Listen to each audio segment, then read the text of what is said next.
Welcome to the Mastering the Game podcast.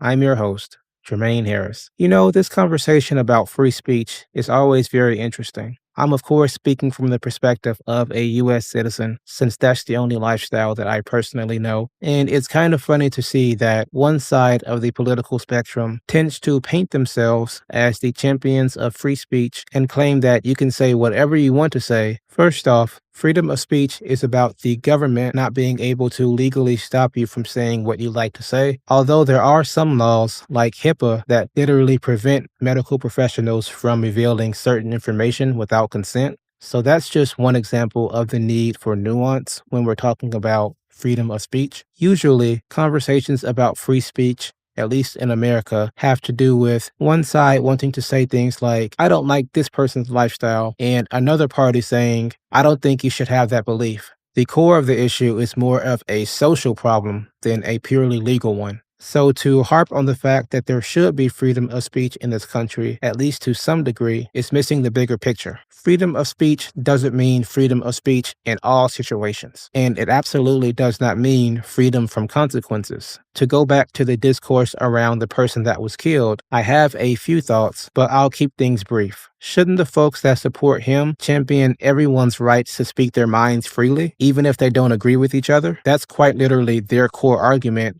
in plenty of other situations. So why is it that their side gets to have freedom of speech, but anyone that doesn't agree with them does not get to have freedom of speech? Secondly, how are those supporters policing themselves? They claim to be a side of dignity and peace, but there are also people in their own community who are calling in bomb threats to HBCUs, and also people who harass folks that don't have the same religious beliefs as them, and also get up in arms about people with a different sexual orientation from them. What I'm most interested to see is how long the media is going to let this circus go. I'm not even sure if by the time I release this episode that person's name is still going to be circulating in the news. What's ironic is that same day there was also a school shooting, I believe in Colorado. If the party that proudly professes itself to be the side of pro-life, pro-freedom, why are they not up in arms about yet another school shooting? I'm all about coming together and making a decision that makes sense for the greater good, but we need everyone to be on board for that. Thanks for listening.